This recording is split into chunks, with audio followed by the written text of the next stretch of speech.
주신 말씀을 가지고 긍휼히 여기는 자의 복이라는 제목으로 함께 은혜를 나누고자 합니다. 하나님은 하나님의 형상과 모양대로 인간을 창조하신 후에 가장 먼저 하신 것이 복을 주신 것입니다. 또 믿음의 조상인 아브라함을 부르시면서는 아브라함을 복의 근원, 복의 통로, 복 자체로 만드셨습니다. 왜 그렇게 하셨는가? 그것이 하나님의 본심이기 때문입니다. 많은 사람들이 하나님을 믿는다고 하면서도 어려운 일들을 만나면 하나님 왜 나를 이렇게 힘들게 하십니까? 라고 항변할 때가 있습니다. 예레미야가 3장 33절에 보면 주께서 인생으로 고생하며 근심하게 하심이 본심이 아니시로다. 이건 하나님의 본심이 아닙니다. 그러면 하나님의 본심은 무엇인가? 민수기 6장 24절에서 26절 말씀을 보면 여호와는 내게 복을 주시고 너를 지키시기를 원하며 여호와는 그 얼굴로 네게 비추사 은혜 베푸시기를 원하며 여호와는 그 얼굴을 네게로 향하여 드사 평강 주시기를 원하노라. 이것이 하나님의 본심입니다. 하나님은 우리에게, 인간에게 복 주시기를 원하신다는 것입니다. 다른 말로 하면 인간은 하나님의 복을 받지 않고서는 결코 살아갈 수 없는 존재다라고 말하고 있습니다. 그래서 예수님은 사역을 시작하시면서, 특별히 말씀 사역을 시작하시면서 가장 먼저 하나님의 본심으로 이 복을 선포하고 있는 것입니다. 그것이 팔복입니다. 예수님이 선포하신 팔복은 크게 두 가지로 구분되어지는데 십계명과 비슷합니다.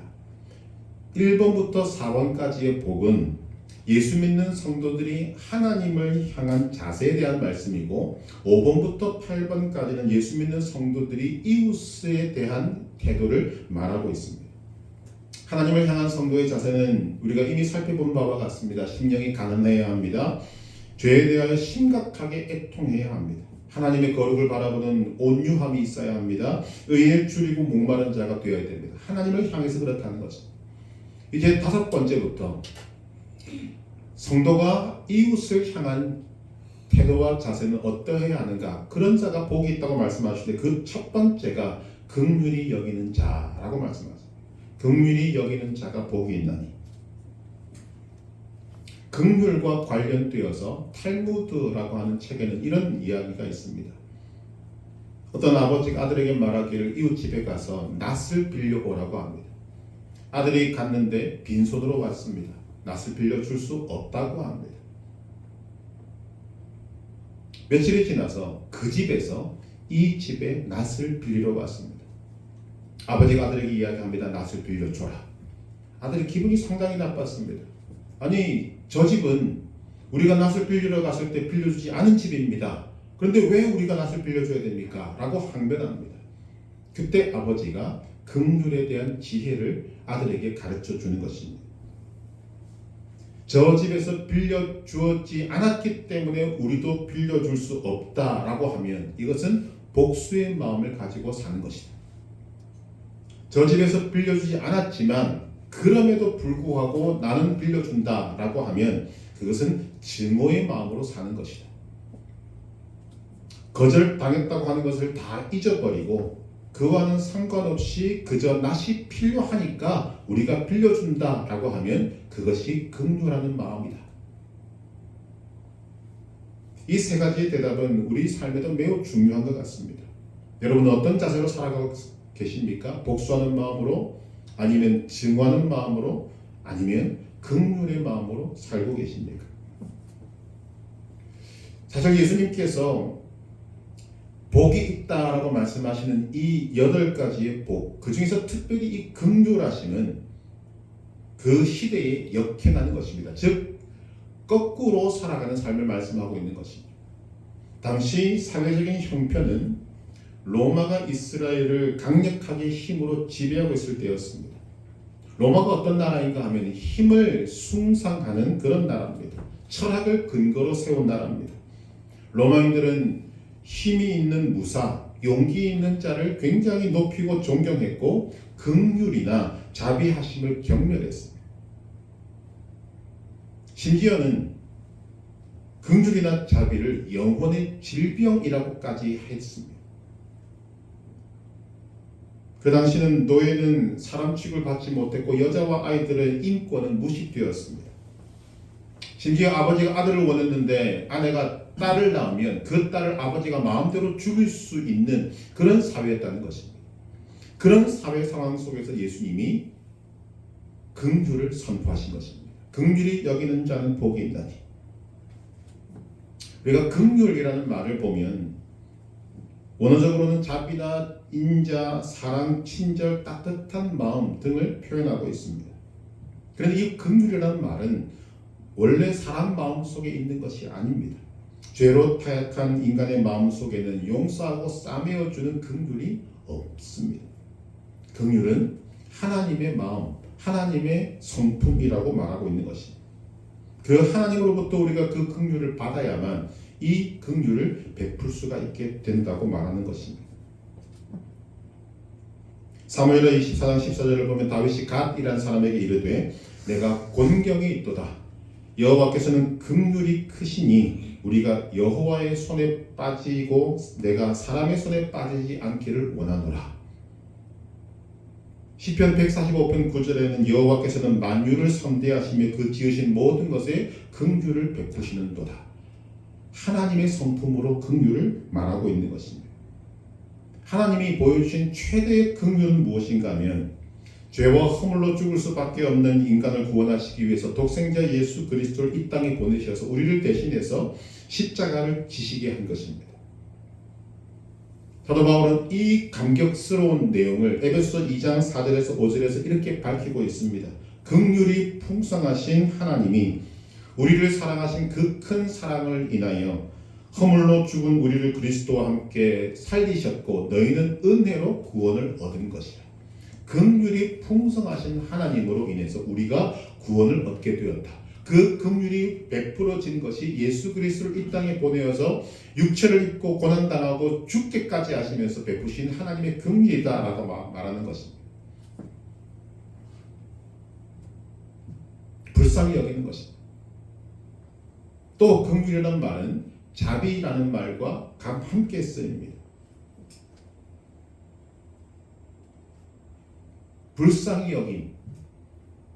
100여 년 전에 장래가 촉망되는 미국의 젊은이인 언더우드와 아펜젤러가 왜 편안하고 잘 살 수 있고 아무런 고생하지 않고 살 수 있는 자기 나라 미국 땅을 버리고 당시에 정말 못 살고 참진리를 모르는 이 땅, 조선이란 땅에 왜 오게 되었는가? 하나님의 마음이 그들에게 전달되었기 때문입니다. 전혀 같은 민족도 아니고 알지도 못하는 그 작은 나라의 소문을 듣고 야, 저 땅에 하나님의 사랑이 없구나. 참 진리를 모르구나. 인생이 어디로 와서 어디로 가는지를 알지 못하는 불쌍한 인생들이 저기에 있구나. 내가 저 나라에 가야 되겠다. 그래서 온 그들로 인해서 이 땅에 복음이 전파되게 된 것입니다.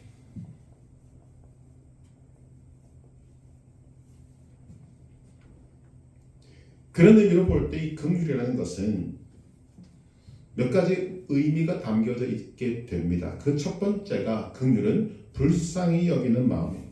불쌍히 여기는 마음.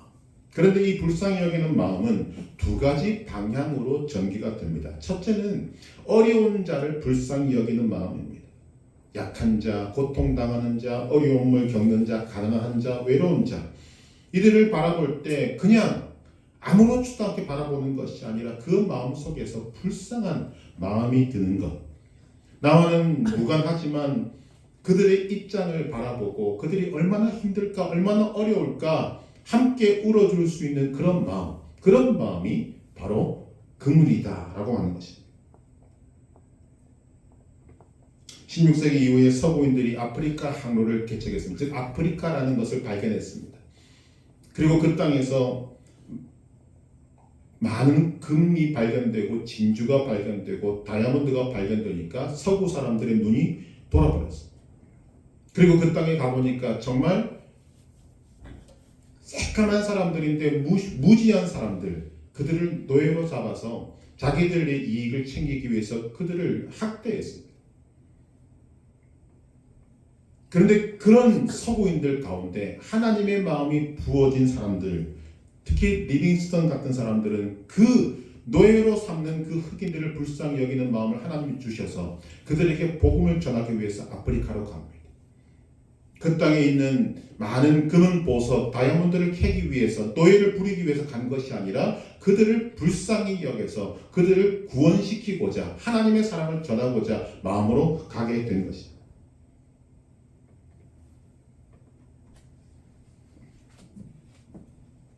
오늘 하나님의 역사는 바로 그러한 긍휼을 통해서 세상으로 전개되는 것입니다.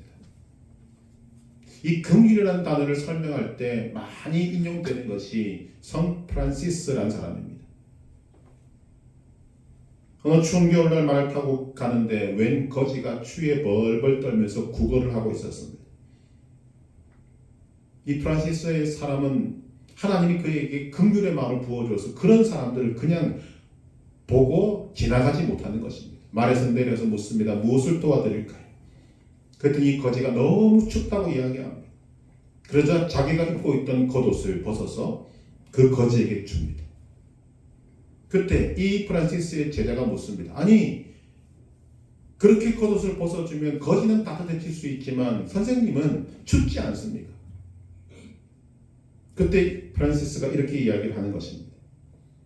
거지를 불쌍히 여긴다면 내 옷을 벗어주고 내가 대신 추위에 떨 수 있어야 한다. 나의 추위를 계산하면 옷을 벗어줄 수 없지만 긍휼이란 나의 손해를 생각하지 않고 다만 그가 얼마나 추울까만 생각하는 것이 긍휼이다. 이렇게 이야기를 했다는 것입니다. 약한 자, 어려움을 겪는 자, 가난한 자, 외로운 자, 이들을 불쌍히 여기는 마음이 긍휼이다. 또 한 가지 긍휼의 방향이 있습니다. 원수를 불쌍히 여기는 마음입니다. 성경에는 수많은 예들이 있습니다만 예수님께서는 긍휼의 대표적인 모습을 보이십니다. 자기를 십자가에 달아 죽인 원수까지도 용서해 주셨습니다. 십자가에 달리셔서 뭐라고 말씀하십니까? 아버지여 저들을 용서하옵소서. 저들은 저들이 하는 일을 알지 못하나이다. 감리교 창시자인 존 웨슬레가 길을 가다가 한 사람을 만났는데 그 사람은 이 웨슬레와 절친인 사람과 원수로 지내는 사람입니다. 웨슬레가 그에게 묻습니다. 형제님, 아직도 그 친구를 미워합니까?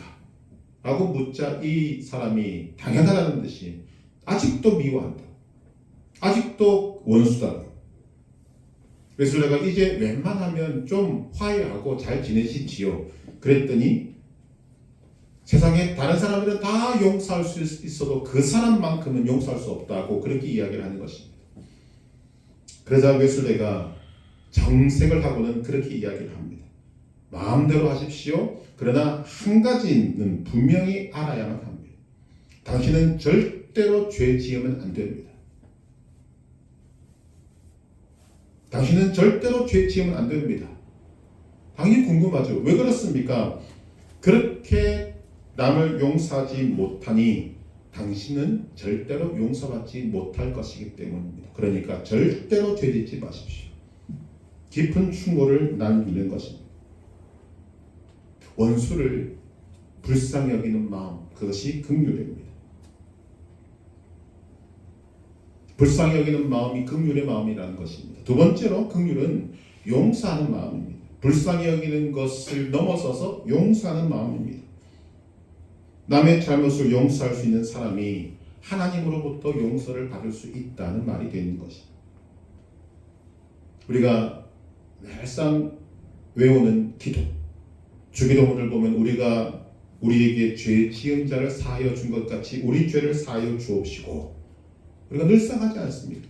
말 그대로 우리가 우리에게 죄 지은 자를 사하여 주지 않으면 하나님의 용서도 받을 수 없다는 기도가 되는 것입니다. 예수님은 세리 삭개오와 같은 매국노, 나라를 팔아먹는 자와 같은 이런 사람들을 불쌍히 여겨서 용서해 주셨고, 가늠한 죄를 지은 여인도 용서해 주셨습니다.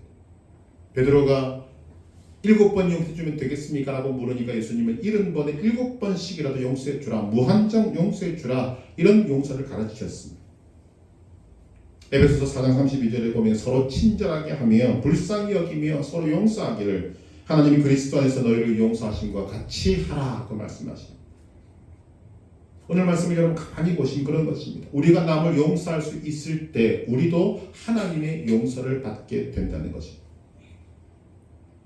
우리는 지금 한자리에 모여서 하나님 앞에 예배하고 있습니다.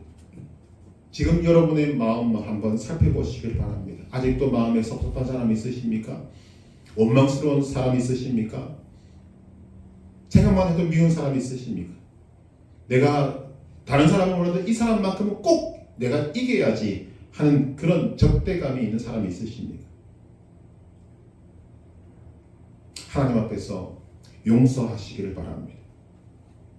정용서하기 어렵다면 하나님께 기도하시길 바랍니다. 하나님, 내게 용서하는 마음을 주옵소서. 하나님께서 들으시고 성령님을 통해서 여러분들에게 용서할 수 있는 힘을 허락해 주실 줄로 믿습니다. 용서가 중요합니다. 긍휼은 세 번째로 편견이 없는 넓은 마음입니다. 편견이 없는 마음. 상황에 구애받지 않고 상황을 바라보되 그것에 매이지 않는 마음.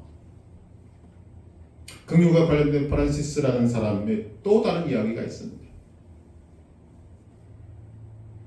길을 가는데 벌판에 사람이 또 서서 떨면서 구걸을 하고 있습니다.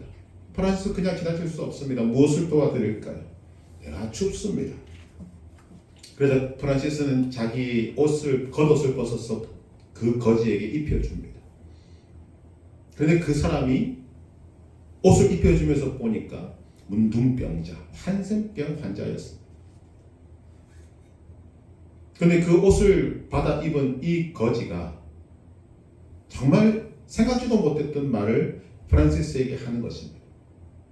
저를 꼭 한번 안아주실 수 있겠습니까? 참 어려운 일이죠. 그런데 그 말이 끝나자마자 프란시스는 그 거지를, 문둥병인 그 거지를 끌어안아 버립니다. 그런데 놀라운 일은 그렇게 껴안음을 입었던 이 거지가 순식간에 사라진 것입니다. 그리고 하늘로부터 하나님이 아브라함에게 하셨던 말씀과 똑같은 말씀이 들려옵니다. 이제 네가 나를 사랑하는 줄 내가 알겠다. 프란시스는 그 거제를 통해서, 문둥병 거제를 통해서 하나님을 만나게 된 것입니다. 그리고 그 마음을 품고 평생도록 가난한 자를 위해서 살았던 사람이 성 프란시스라는 사람입니다. 긍휼이 편견이 없는 넓은 마음. 누가복음 10장 30절 이하에 보게 되면 예수님이 하신 말씀 가운데 강도 만난 자의 이야기가 나옵니다. 예루살렘에서 여리고로 내려가다가 강도 만난 사람 곁으로 한 제사장이 지나갑니다. 한 레위인도 지나갑니다. 이들은 강도 만나서 피를 흘리고 쓰러져 있는 이 사람을 바라보고 어떤 동정심도, 어떤 불쌍한 마음도, 어떤 긍휼한 마음도 가지지 않았습니다. 성경이 뭐라고 기록하고 있는가? 그냥 지나갔다 그랬어요. 그런데 거기에 또 한 사람이 지나갑니다. 사마리아인입니다. 천대받고 무시받고 하던 사마리아인. 이런 상황을 바라볼 때 지금 강도 만나 피 흘리고 쓰러져 있는 이 사람은 유대인입니다.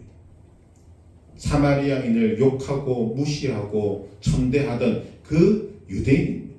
그런데 이 사마리아인은 그 강도 만난 사람을 그냥 두고 보지 못하는 것입니다. 성경이 아주 구체적으로 기록하고 있습니다. 누가복음 10장 33절 이하를 보게 되면 이 사마리아인이 강도 만난 자에게 어떤 일을 행했는가를 이렇게 동사들을 열거하고 있습니다. 그를 보고 불쌍히 여겨 가까이 가서 기름과 포도주를 그 상처에 붓고 싸매고 자기 짐승에 태워 주막으로 데리고 가서 돌보아 주니라. 또 이튿날에 주막 주인에게 데나리온 둘을 주며 말하기를 이 사람을 돌보아 주라. 비용이 떠들면 내가 돌아올 때 주겠다.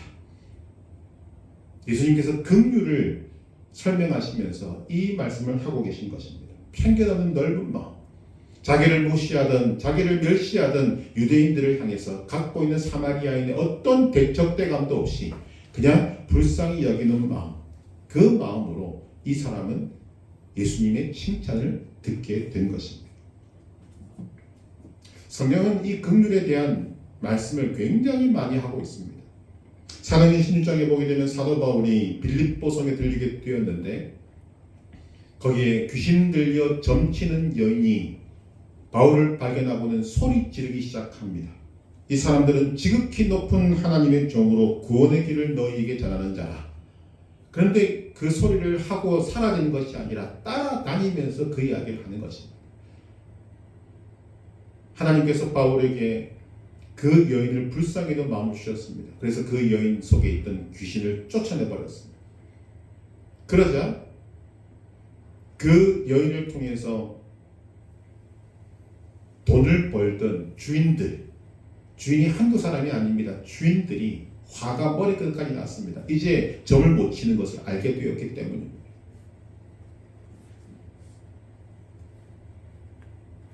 그래서 바울과 실라를 고소해서 바울과 실라는 매를 맞고 감옥에 갇히게 되었습니다. 어떤 차이가 있는가를 우리는 보아야 됩니다. 바울과 실라는 이 여인을 불쌍히 여겼습니다. 긍휼한 마음으로 바라보았습니다. 그런데 이 여인의 주인들은 여인을 향해서 불쌍한 마음, 긍휼히 여기는 마음이 전혀 없었습니다. 귀신에게 붙잡혀서 지금 고통당하고 괴로워하는 그것을 볼 수 있는 눈이 없었다는 것입니다. 오늘 우리가 주님 앞에서 이런 마음을 갖는 것 얼마나 귀한지 모릅니다. 마태복음 8장 28절 이하, 마가복음 5장 1절 이하, 누가복음 8장 26절 이하에는 같은 사건이 기록되어 있습니다. 예수님께서 가다라, 거라사라는 지방을 가시는데 거기에 귀신 들린 사람에게 있어서 그 사람을 예수님께서 귀신을 쫓아내 주십니다. 그런데 그 쫓겨난 귀신이 군대 귀신입니다. 그 군대 귀신이 그 사람에게서 나와서 돼지 2,000마리 떼에 들어가게 되고 그리고 그 돼지 떼가 물속으로 들어가서 몰살하는 사건이 거라사 지방에서 일어나게 된 것입니다. 예수님께서 이 사람을 불쌍히 여긴 이유가 바로 귀신에게 붙잡혀 지금 고통당하고 있기 때문입니다. 예수님은 이 긍휼한 마음이 원래 본성으로 있는 분입니다. 불쌍히 여기서 귀신을 쫓아내 주었습니다. 그런데 이 일을 본 거라사 주민들은 예수님을 이 땅에서 떠나가기를 간구했다라고 성경은 기록합니다. 왜 그러겠습니까? 저는 두 가지 이유가 있다고 생각하는데 첫째는 귀신 들린 사람을 향한 긍휼히 여기는 마음이 그 사람들에게는 없었습니다. 귀신 들려서 얼마나 힘들까, 얼마나 고통스러울까. 지금 성경을 보게 되면 정말 귀신 들려서 그냥 벌거벗고 무덤 사이를 뛰어다니고 소리 지르고 온갖 이상한 짓을 다 하고 있는 그 사람을 향해서 불쌍히 여기는 마음, 긍휼히 여기는 마음 자체가 없었다는 것입니다. 한 영혼이 구원받는 것을 생각도 하지 않고 있었다는 것입니다. 이것이 첫 번째 이유. 두 번째 이유는 돈 때문이라고 생각됩니다. 그럼 돼지 2,000마리 지금 생각해도 많지 않습니까? 그런데 이게 돼지 한 마리가 여러분 얼마 되는지 전 잘 모릅니다만 아주 우리가 작게 생각해서 50만 원이라고 생각을 해보십시다. 그럼 2,000마리면 10억입니다. 지금 예수님이 등장하자 돼지 2,000마리가 한순간에 사라졌습니다. 10억이 날아간 것입니다. 50만 원으로 친다 하더라도 거라사인들이 무슨 생각을 했겠는가? 아, 예수라는 사람이 이 땅에 좀 오래 있으면 어마어마한 손해를 보겠구나. 한 사람의 영혼이 살고 죽는 것은 아무런 관심도 없고 자신들의 이익이 사라지는 것을 바라보는 그 마음. 그래서 마태, 마가, 누가복음은 동일하게 이야기합니다. 그 사람들이 예수에게 떠나가기를 간구합니다.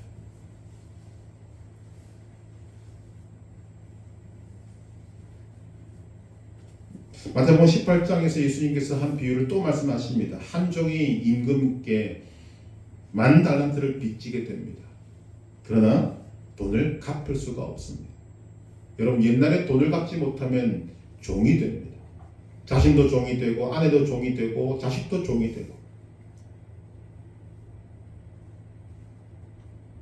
왕이 다 팔아서 갚아라. 그건 사실 갚을 수 있는 돈이 아닙니다. 10,000달란트. 그래서 간청을 하니 어떻게든 갚겠다고 간청을 하는데 주인이 보고 불쌍히 여겨서 그 빚을 없애주었습니다. 탕감해 주었습니다.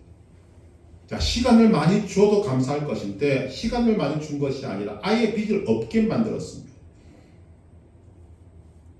여러분, 그 빚에서 해방된 기쁨, 여러분 얼마나 큰지 경험해 보신 분들은 알 것입니다.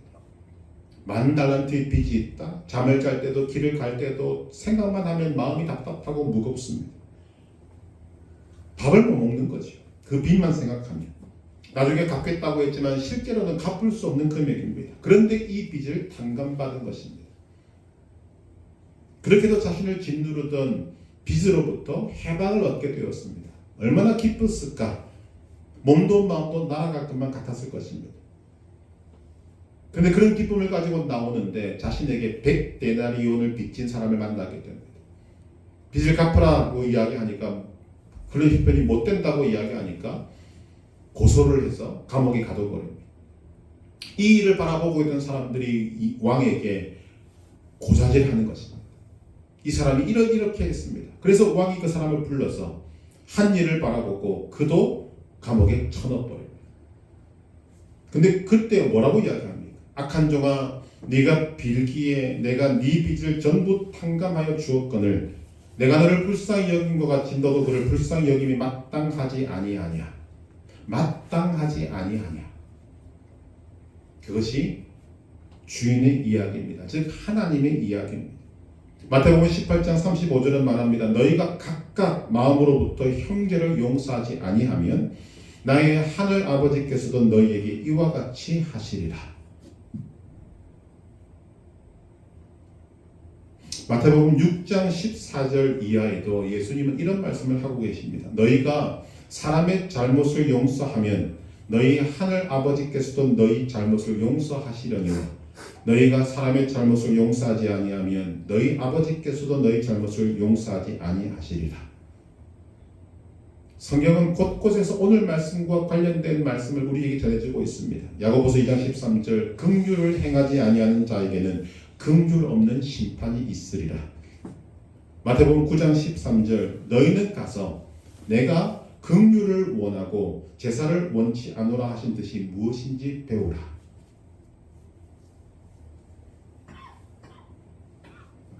다시 한번 여러분들에게 묻기를 원합니다. 여러분 마음에 아직도 용서하지 못한 사람이 있으십니까? 여러분 마음에 여전히 짐이 되는 그런 사람이 있으십니까? 오늘 주님이 우리에게 말씀하십니다. 긍휼히 여긴 자는 복이 있나니 그가 긍휼히 여김을 받을 것이니요.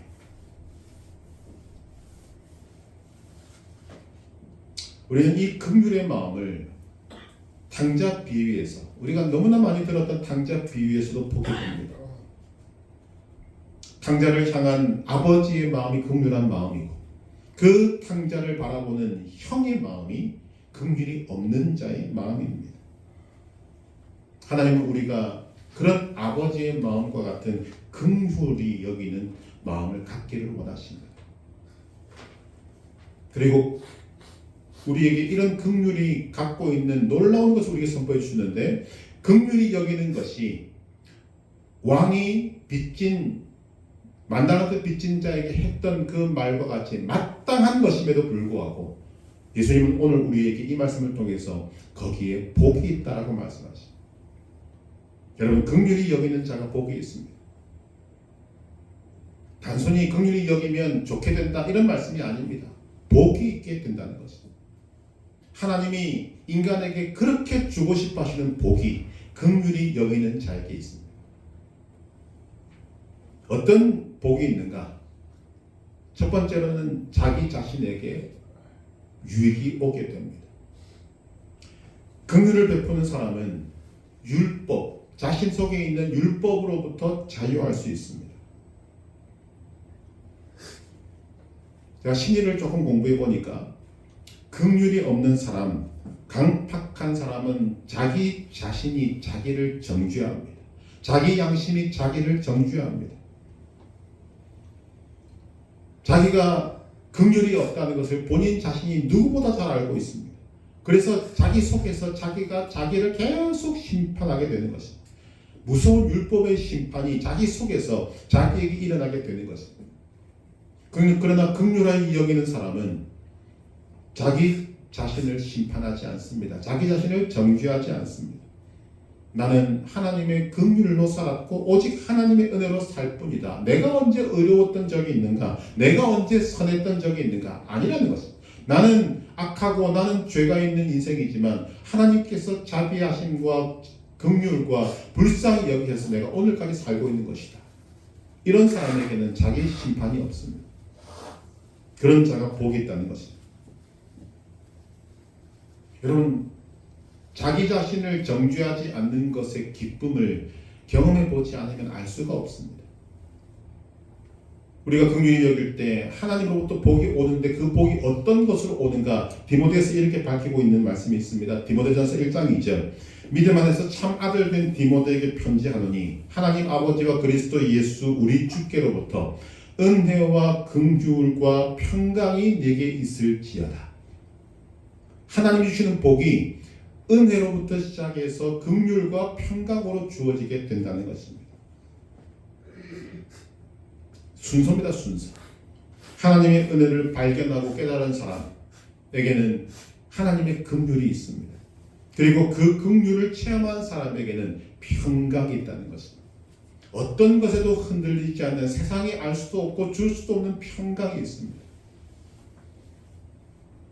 여러분, 우리가 인생을 살아갈 때 불안불안하게 사는 사람과 평안하게 살아가는 사람의 차이는 어마어마하게 클 것입니다. 그러나 긍휼히 여기는 자에게 은혜와 긍휼과 평강이 있습니다.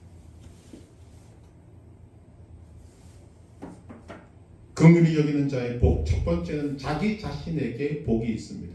유익이 있습니다. 두 번째로는 이웃과 좋은 관계를 맺게 되는 복이 있습니다. 즉 다른 사람들로부터 긍휼히 여김을 받게 된다는 것입니다.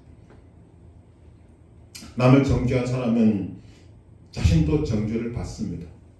남을 비판한 사람은 자신도 비판을 받게 됩니다. 마찬가지로 너그러운 사람은 다른 사람들로부터 너그러움을 입게 됩니다. 여러분, 남을 흉보기를 좋아하고 하는 사람들을 다닐 때 다른 사람 만나는 것을 좋아하지 않습니다. 꺼려합니다. 왜? 내가 흉보는 사람을 내가 만나니까 얼마나 기분이 안 좋겠습니까? 본인 스스로도 알고 있는 거죠. 그러나 언제나 사랑하는 마음을 가지고 좋은 마음으로 사람을 대하는 사람은 만나는 사람마다 좋을 수밖에 없는 것입니다. 이것이 성경이 말하고 역사가 증명해주는 역사의 교훈입니다. 악을 심으면 악을 거두고 선을 심으면 선을 거둡니다. 긍휼을 심으면 긍휼을 받게 됩니다. 긍휼히 여기는 복이 있나니 라고 말씀하실 때 그 복이 주는 가장 크고 가장 중요한 것은 하나님의 긍휼하심을 받는다는 것입니다. 이것이 최고의 복입니다. 우리가 긍휼히 여기는 마음을 가지게 될 때 하나님으로부터 우리가 긍휼히 여김을 받게 됩니다. 이것이 인간이 누릴 수 있는 최고의 복이라고 말씀을 드립니다. 출애굽기 33장 19절을 말합니다. 나는 하나님 말씀하십니다. 나는 은혜 베풀 자에게 은혜를 베풀고 긍휼히 여길 자에게 긍휼을 베푸느니라. 하나님이 은혜와 긍휼을 누구에게 베푸신다고 하십니까? 긍휼히 여기는 자.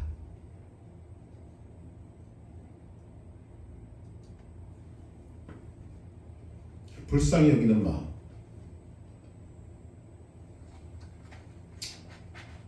여러분, 사랑하는 사람이 몸이 아프거나 어려움을 당하면 그 옆에 있는 사람은 자연스럽게 긍휼히 여기는 마음을 갖게 돼요.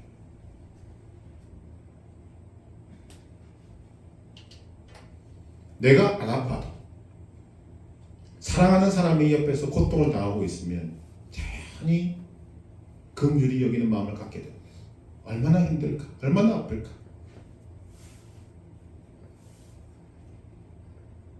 오늘 하나님이 우리에게 그 긍휼의 마음을 가져야 한다고 성도들에게 말씀하시는 것입니다. 복되도다 긍휼히 여기는 자들이여, 그들이 하나님의 긍휼히 여김을 받게 될 것이다. 이렇게 선포하시는 것입니다. 그들이 긍휼히 여김을 받는다는 것은 첫째, 나에게 복이 되고, 둘째, 이웃을 복되게 하고 이웃으로부터 복이 오고, 세 번째, 가장 중요한 하나님으로부터 긍휼하심을 받게 되는 것입니다. 하나님이 우리에게 예수님의 입을 통해서 말씀하시는 이 내용은 그냥 단순히 사람들을 긍휼히 여겨라 하는 말씀이 아닙니다.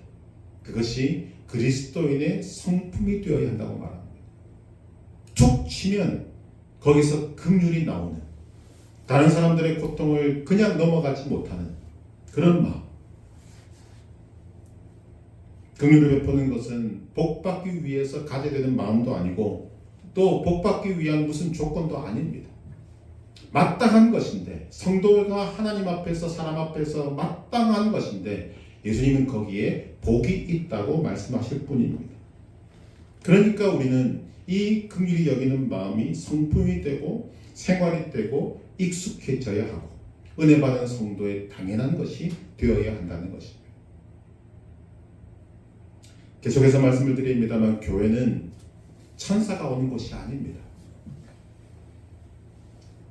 많은 문제를 가지는 환자들이 오게 되는 것입니다.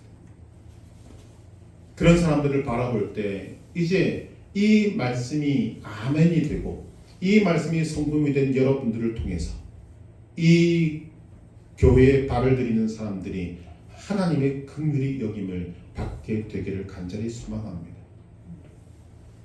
그들에게 필요한 것이 무엇인가? 하나님의 긍휼이 여러분들을 통해서 그들에게 전해지는 것입니다.